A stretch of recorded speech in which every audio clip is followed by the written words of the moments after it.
The question is that this bill be now read a second time. The member for Hughes.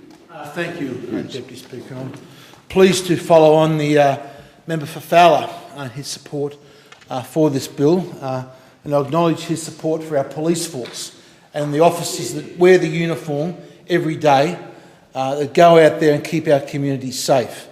The support that the member for Fowler gives to that is very well recognised on both sides of this parliament. I'd just like to personally say thank you to him during this contribution.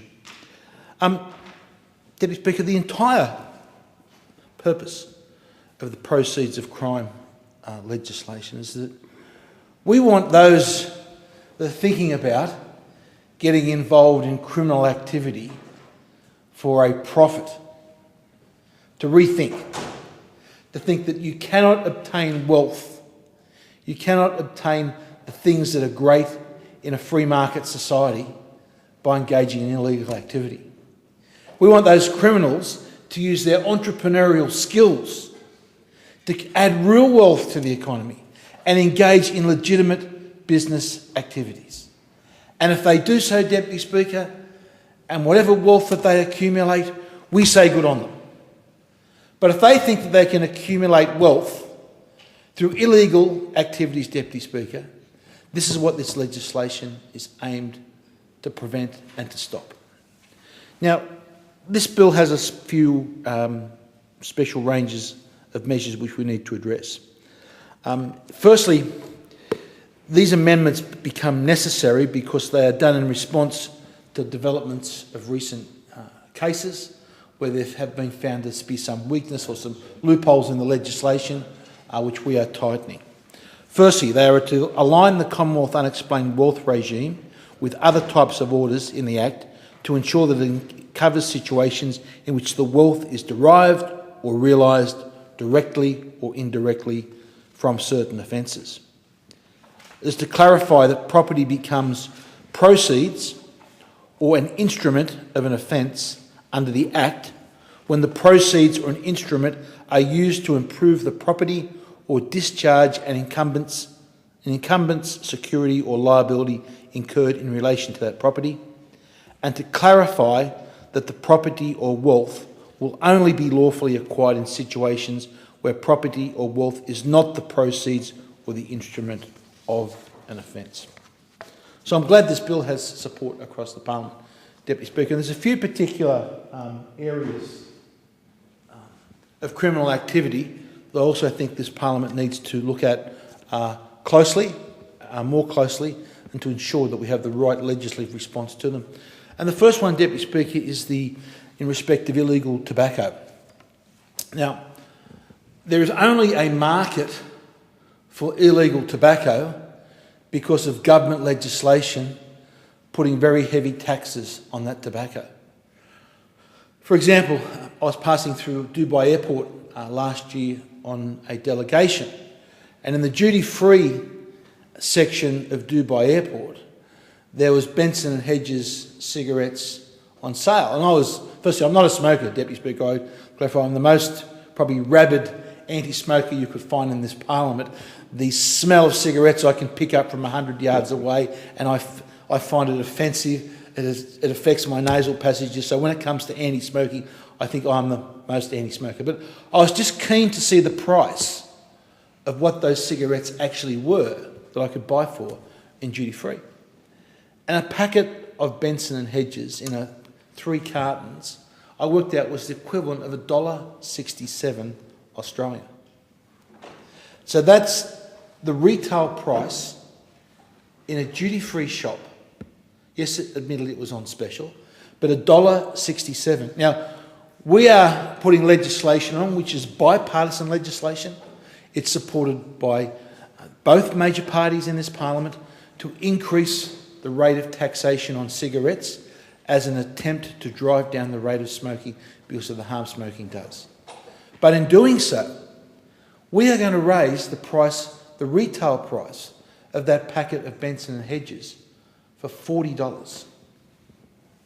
So where the retail price through taxation is $40, and yet you can buy that same product overseas at a retail level, let alone a wholesale level, for $1.67, we have created a great incentive for criminals to become involved in the illegal tobacco racket. And we're seeing more and more seizures. I'm sure that every member of this parliament would be able to go to countless tobacconists in their electorate, and if they really wanted to buy a packet of illegal tobacco. There seems to be, in Western Sydney particularly, these tobacconists popping up all over the place, Deputy Speaker, that seem to be operating, selling unlawful product, almost thumbing their noses at the law. So this is an area, if we are going to crack down on tobacco use in this country, if we're going to try and reduce the rate of smoking in this country by a price mechanism, effectively have a prohibition on price, we have to acknowledge that that will cause all the criminal activities that we've seen throughout history when prohibition on products occur.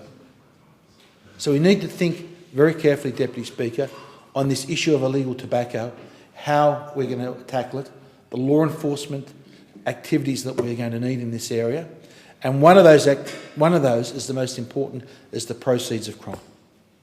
So anyone that thinks that they can obtain wealth through the importation or the sale of illegal tobacco must know that this parliament will have laws and put laws in place that will confiscate those ill-gotten gains. The second area, Deputy Speaker, that is an area I think we need to look and crack down further as regards our laws here in Australia, is when it comes to car thefts. Now, we have seen a slight decline in car thefts across Australia over recent years. As technology improves, it can make it harder for criminals to steal cars. But unfortunately, as we always see, the criminals are only, we've got to keep one step ahead of the criminals.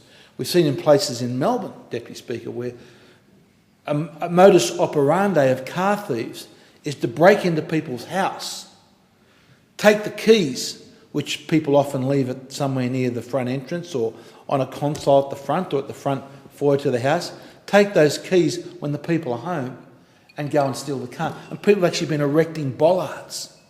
There's a company in Melbourne that's actually doing a roaring trade, erecting the bollards, the type of bollards that we see out here at Parliament House, that when they come home, they put a bollard up. So it sends the message to someone that if they break into their house, they can't get the car out. And the other concern about the issues of car thefts, Deputy Speaker, is we've seen a great imbalance in the figures between the states. We've seen the state of New South Wales have a very significant decline in the rate of car thefts, which has been very good. But we've seen the state of Victoria actually have a very large increase in car thefts. It's almost as though a large section of the car theft industry has packed up and moved out of Sydney and gone down and set up business in Victoria. That is something this Parliament needs to look at more closely. And the reason why, Deputy Speaker, even though you may say that car theft is a state issue, there's been a lot of reports that a lot of the stolen cars are actually being exported out of Australia. There was a famous story about a month or so ago where someone had their, I think it was a late model BMW, stolen in Melbourne, and it turned up in Dubai. In fact, there's reports that up to 40% of cars stolen are exported out of the country. Now, you could imagine that difficulty somewhere in Europe where you've got open borders, very easy to ship cars across the country. But in Australia, the only way to get a car out of the country is to put it in a container and have it exported out of the country. So I think we closely need to look at what export regulations that we have in place, that the weakness of those laws that enable car thieves to put stolen cars in containers and ship them out of the country. In doing so, we need to be careful that we don't interfere or overly interfere or put too much red tape in the way of businesses or companies that are doing legitimate exports of cars and car parts. But if we could get that, if we could reduce that rate of car theft down, if we could close our borders, it's often so much of our criminal resourcing activity, our law enforcement activity is done looking at goods being imported into the country. It appears that we have a blind spot with goods being exported out of the country, stolen goods being exported out of the country.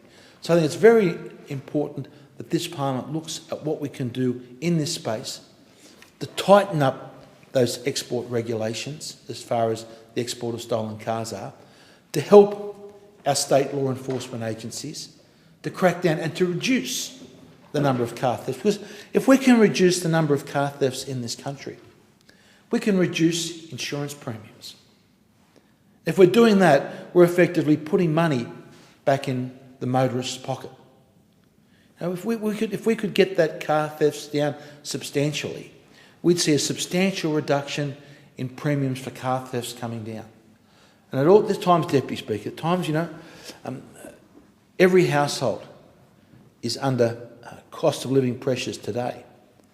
And one of the best ways, one of the important things that we could do, if we could do something just to reduce the insurance premium on their car, that would go a long way to helping. And I believe this is why the Law Enforcement Committee hopefully will be looking at this issue of car thefts and the export of stolen cars and seeing what regulations that we can, what regulations we can do in this federal parliament to close that gap down, Deputy Speaker.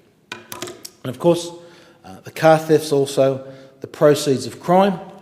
If someone here in Australia thinks that they are going to obtain wealth and they're going to be able to obtain property, and whether it's fast boats or fast cars or flash houses, Deputy Speaker, through stealing cars, this legislation gives them the message to give up that illegal activity, because this will see their assets confiscated. Well, Deputy Speaker, I'll leave my remarks there. I thank the opposition for support of this bill, and I hope in this area of the proceeds of crime and in law enforcement that this Parliament can continue to work in a bipartisan manner to crack down on illegal activity. I thank the House. I thank the member for Hughes for his contribution.